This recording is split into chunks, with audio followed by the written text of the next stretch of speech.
10వ తేదీ నాడు తాండూర్ గిరిజన హాస్టల్లో విష ఆహారం తినడం వల్ల 10 మంది పిల్లలు ఆసుపత్రుల పాలైనట్టు మా దృష్టికి వచ్చింది. అది తెలిసిన వెంటనే గౌరవనీయులు మాజీ మంత్రివర్యులు సబితా ఇంద్రారెడ్డి గారు, గౌరవనీయులు సత్యవతి రాథోడ్ గారు ఇద్దరు కూడా ఆ పిల్లల్ని పరామర్శించుదాము, వాళ్ళ యోగక్షేమాలు తెలుసుకుందామని తాండూర్ ఆసుపత్రికి వెళ్లే ప్రయత్నం చేశారు. మరి ఆ రోజు నడి రోడ్డు మీద సబితక్కను సత్యవతి గారిని అరెస్ట్ చేసి కనీసం పిల్లల్ని చూడనీయకుండా చేశారు. నేను అడుగుతా ఉన్న ఈ ప్రభుత్వానికి, అంతా బాగుంటే ఎందుకు అంత ఉలికి పడతా ఉన్నారు? నిజంగా మీరు అంతా బాగా చూసుంటుంటే వీళ్ళు వెళ్లి పరామర్శిస్తే మీకు వచ్చిన ఇబ్బంది ఏంది అని నేను ప్రభుత్వాన్ని అడుగుతా ఉన్నా. అంటే ప్రభుత్వం ఎట్లా కనబడుతుందంటే ఈ పిల్లలు ఆసుపత్రుల్లో ఉంటే ప్రభుత్వ వైఫల్యం బయటకు వస్తుందని, వాళ్ళ చేతగాంతనము వాళ్ళ తప్పిదాలు బయటకు వస్తాయని చెప్పి ఆసుపత్రుల్లో ఉండాల్సిన పిల్లల్ని తీసుకుపోయి హాస్టల్లోనే ట్రీట్మెంట్ ఇచ్చారు. హాస్టల్లో ఆ ఫెసిలిటీస్ ఉంటాయా? జిల్లా ఆసుపత్రిలో ఒక ఐసీయూ ఉంటుంది, ఎమర్జెన్సీ విభాగం ఉంటుంది, స్పెషలైజ్డ్ డాక్టర్స్ ఉంటారు. కానీ ఆసుపత్రుల్లో పిల్లలుంటే ప్రభుత్వానికి చెడ్డ పేరు వస్తుందని తమ తప్పిదాలను కప్పిపుచ్చడానికి పిల్లల్ని తీసుకుపోయి హాస్టల్లో పెట్టి ట్రీట్మెంట్ ఇచ్చాడు. అదేమైంది? అది కాస్త సీరియస్ అయిపోయి పరిస్థితి చేయి దాటిన తర్వాత ఇప్పుడు నిమ్స్ ఆసుపత్రికి తీసుకొచ్చారు. అంటే is it not the negligence? నిజంగా మీరు ముందే వాళ్ళను జాగ్రత్తగా పెద్ద ఆసుపత్రికి తీసుకొచ్చి ఉంటే ఈ సమస్య వస్తుందా? లాస్ట్ టైం వాంకిడి, ఆదిలాబాద్ జిల్లా వాంకిడిలో కూడా ఇలాంటి సంఘటన జరిగితే ముందు వాంకిడి ఆసుపత్రికి తీసుకుపోయి, తర్వాత ఆసిఫాబాద్ ఆసుపత్రికి తీసుకుపోయి, ఆర్కేల్ మంచిర్యాల దవాఖాన తీసుకుపోయి చేతులు దాటినాక నిమ్స్ ఆసుపత్రికి తీసుకొస్తే పాప ముక్కు పచ్చలారని బిడ్డ శైలజ నిమ్స్ ఆసుపత్రిలో చావుతో పోరాడి పోరాడి చివరికి మరణించింది. దాని నిర్లక్ష్యం ఎవరిది? మీది కదా. 5 రోజులు 5 ఆసుపత్రులు తిప్పి ఆలస్యంగా ఆసుపత్రికి తేవడం వల్ల శైలజ అనే బిడ్డ పాపం మరణం పాలైంది. ఇవాళ కూడా 10వ తారీఖు అయింది, ఇవాళకి 5 రోజులు. 5 రోజులు ఏం చేసింది మీరు?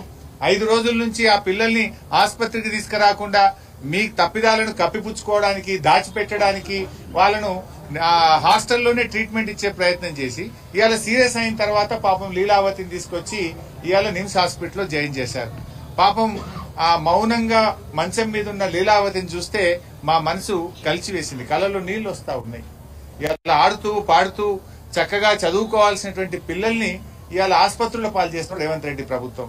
49 మంది పిల్లలను పొట్టన పెట్టుకున్నది ఇవాళ ఈ కాంగ్రెస్ ప్రభుత్వం. 49 మంది చావులకు కారణం రేవంత్ రెడ్డి గారి ప్రభుత్వం యొక్క నిర్లక్ష్యం తప్ప ఇంకోటి లేదు. మాట్లాడితే ఈయనను సస్పెండ్ చేస్తా, ఆయనను సస్పెండ్ చేస్తా అని రేవంత్ రెడ్డి గారు మాట్లాడుతున్నారు. సస్పెండ్ చేయాల్సింది నిన్ను. ఎందుకంటే మెస్ బిల్లులు ఇవ్వకపోవడం వల్ల, సకాలంలో వాళ్ళకి రావాల్సిన బకాయిలు చెల్లించకపోవడం వల్ల నాణ్యత లోపించింది. తప్పు నీ దగ్గర పెట్టుకొని నువ్వు వార్డెన్ల మీదనో లేకపోతే ఆ గురుకుల ప్రిన్సిపాల్ల మీద వాళ్ళని బెదిరిస్తే ఏమొస్తుంది? ఇప్పుడు 6 నెలల బిల్లులు పెండింగ్ పెట్టినావు, 5 నెలల బిల్లులు పెండింగ్ పెట్టినావు. నిన్న మేము గట్టిగా హాస్టల్లకు పోయి మేము తిరిగితే నిన్న కొన్ని బిల్లులు ఇచ్చిండ్రు. ఎప్పుడు? నిన్న. మేము మొన్న మా సవితక్క పోతే నేను హాస్టల్లో పోయి బీఆర్ఎస్ గొంతు విప్పితే నిన్న కొన్ని బిల్లులు ఇచ్చిండ్రు. ఇప్పటికీ కూడా చాలా చోట్ల ఇంకా కూడా పెండింగ్ లో బిల్స్ ఉన్నాయి. ఇవాళ పిల్లలకు షూస్ ఇయ్యలే, ప్లేట్ ఇయ్యలే, గ్లాస్ ఇయ్యలే, చెంచాలు ఇయ్యలే, కనీసం అన్నం సరిగా పెట్టలేవు, మెనూ సరిగా ఫాలో కానటువంటి పరిస్థితి ఉంది. ఇవాళ ఎక్కడ చూసినా గురుకుల పాఠశాలల్లో పాము కాట్లు, కుక్క కాట్లు, ఎలుకల కాట్లు, కరెంటు షాకులతో పిల్లలు ఆసుపత్రుల పాలవుతున్నారు. విషాహారంతో ఆసుపత్రుల పాలవుతున్నారు. నిన్న కూడా నల్గొండ జిల్లా కేతపల్లి అనే మండల కేంద్రంలో సాయి గణేష్ అనే ఒక విద్యార్థి పాము కాటుకు గురై ఇవాళ ఆసుపత్రుల పాలైపోయిన పరిస్థితి. అంటే ప్రతిరోజు ఎక్కడో ఒక దగ్గర హాస్టళ్లలో విషాహారం గాని, పాము కాట్లు గాని ఇవాళ పిల్లలు ఇబ్బంది పడుతున్నటువంటి పరిస్థితి. ఇది పూర్తిగా ప్రభుత్వ వైఫల్యం. ఇవాళ దురదృష్టం ఏంటంటే అన్ని శాఖలకు ఆయన్నే మంత్రి. విద్యాశాఖ ఆయన్నే, సాంఘిక సంక్షేమ శాఖ ఆయన్నే, గిరిజన శాఖ ఆయన్నే.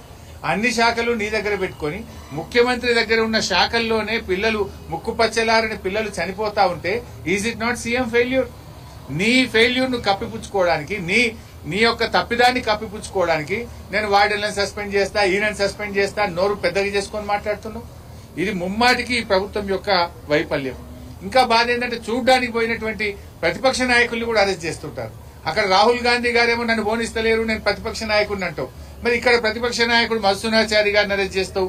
జిల్లాలో 15 ఏళ్లు సీనియర్ మంత్రిగా పనిచేసిన సబితా ఇంద్రారెడ్డి గారిని అరెస్ట్ చేస్తా ఉంటావు. నువ్వు అరెస్టులతో కాదు పరిష్కారం, మమ్మల్ని చూడనీయకపోవడం కాదు పరిష్కారం. నువ్వు మంచిగా కడుపు నిండా పిల్లలకు నాణ్యత ప్రమాణాలతో కూడిన భోజనం పెట్టు, పిల్లలకు బిల్లులు విడుదల చేయి. చలికాలం వచ్చింది, ఇవాళ మంత్రులంతా ఏదో యాత్ర పట్టినరు, ముఖ్యమంత్రి పోతుండట.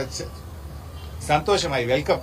కనీసం ఏడాది తర్వాతనన్నా ప్రతిపక్షం తిడతా ఉంటే, ప్రతిపక్షం మీ తప్పిదాలు ఎత్తి చూపుతుంటే ఏడాది తర్వాతనన్నా ఇవాళ పోతున్నారు, చాలా సంతోషం.